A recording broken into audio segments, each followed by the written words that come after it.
psyched. The trailer's starting in 40 minutes. That gives us enough time to get there, get some food, and hopefully get some good seats. Yeah, man, if I have to break my neck staring up at the screen again, I'm gonna be fucking pissed. And by the way, if I have to listen to your guys' ass drone on about what movie creatures your neighbors look most like, you guys are walking home. Fuck that, man. I still say Mrs. Rathman looks like a Roncourt, and only a disillusioned troll would think she looks like a monkey thing from the first Creep Show. You're such a fucking nerd. Why does everything resemble Star Wars fodder to you? You said our 5th grade teacher looked like Jabba, our old science teacher in high school looked like Greedo, and you still persist to call my mom Aunt Beru. That's because the bitch served me blue milk the first day I met her, and I can just picture her asking me if the translator Troy could speak bocce or not. You know, I never understood your guys' obsession with that ridiculous sci-fi merchandising machine anyways. Aw, here we go. What the fuck did you just say? You heard me. That's like watching some boring-ass Saturday morning Power Rangers knockoff, but instead it's 3 hours long, boring as fuck, and instead of guys in foam rubber suits dancing like they're in the Thriller video, it's fucking Muppets and guys with lightsaber swords and shit. Who the fuck are you to make such a bold and idiotic statement as that? To compare one of the most legendary films of all time to a clusterfuck of C-list actors doing 90s Ultraman fucking knockoff moves to underpaid stuntmen in rubber suits? Fuck that. Star Wars is not a kid's movie. It's a cinematic masterpiece that has revolutionized every movie made since. To spare us the time, just say you're sorry, Chris. Yeah, I better. I wouldn't want him getting all nerd rage on me. And besides, they can't be that good. From the same minds that spawned the likes of Jar Jar Binks. Give me a break. Fuck you. Where are we going anyway? The movie theater's uptown. Oh, I just gotta make a little pit stop. Why? I'm picking somebody up, that's why. Who the fuck are we getting now? Davis? Man, I've been waiting to see this movie for 2 years, ever since I saw the first teaser online, and now you're gonna ruin it by bringing that asshole Davis along? Fuck, man. Hey man, show some respect. Davis is in mind greatly ahead of our time. When you say greatly ahead of our time, do you mean a lazy prehistoric slouch that still lives in his parents' fucking living room / kitchen? Say what you will about his lifestyle. He's an enlightened cat. He's seen things that not all of us have. Dude, the only thing enlightening about that guy is he's got some bomb weed, and I've seen it. Davis.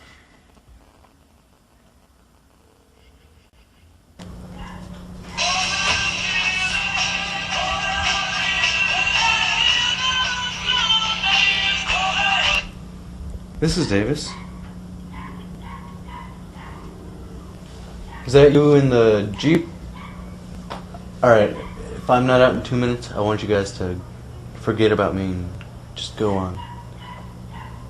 Alright, bye. Okay. Bye. Prick. So, I don't get it. What's this guy's deal? Tell you what his deal is. He walks around in fucking dreamland thinking he's the next Dalai Lama or something. Ha! This coming from the same guy who thought he was an actual Jedi Master after watching his remote control spontaneously fall off his coffee table for 6 weeks.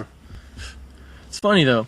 I don't know much about Davis, but I do know that he used to live in Hollywood, and that when he was like 5 years old, he got stuck on Space Mountain for about 6 hours. Wow. Yeah, the ride just kept going and going until the motor car eventually burnt out. So they paid Davis's parents to keep their mouths shut pretty much.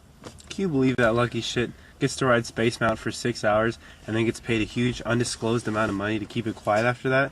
That's like fucking a really hot chick and having her turn around and shit candy bars and gold coins all over you. Not even, man. Davis was so out of it by the whole situation, his parents even took him to extensive therapy. They even tried some Eastern rituals on him. That's some crazy shit, man. Yeah.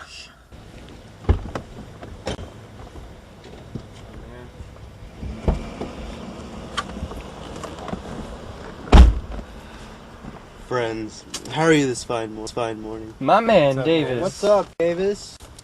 The heavens smile on us today, boys. The first showing of Spider-Man 3. Hey, brother. Damn straight. She's a motherfucker.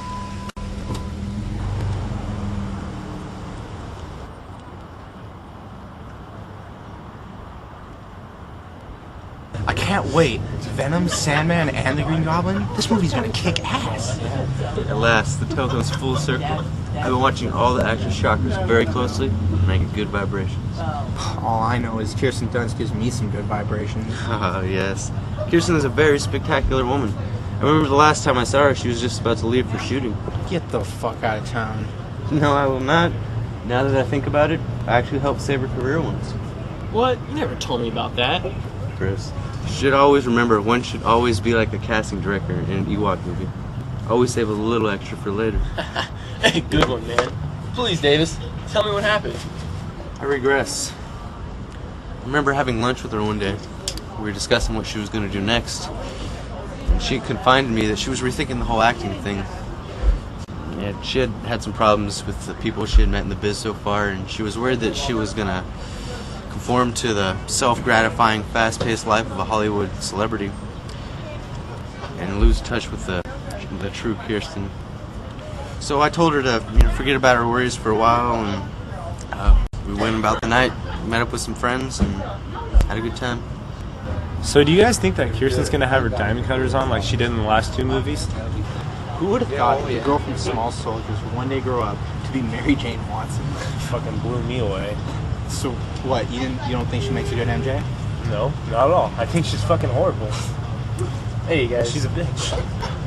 Okay, will you guys shut up and argue about comic book pussy later on in the forums? I want to hear what happened next in the story.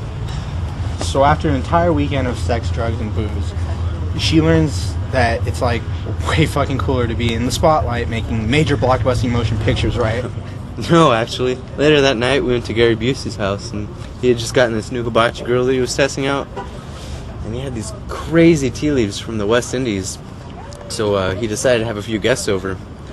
Kirsten continued to ponder on her plight all night, and of course when you're stressed out, you do things that you sometimes normally wouldn't do. And I remember being in Gary's green room.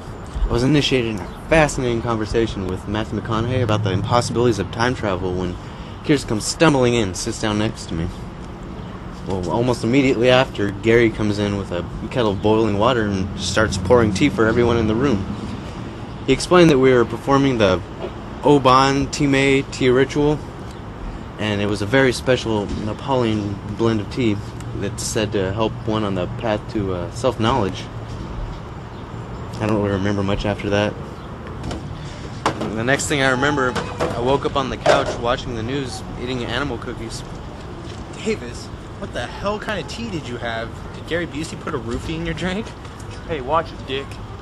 Well, Kirsten told me she would decide to try out one more movie before she quit the business. Her agent had called her that morning and pitched a new role to her to play an early teenage kid in a Jungle Board game flick. So she asked me what I thought of her decision. And? Gave the bitch a cookie.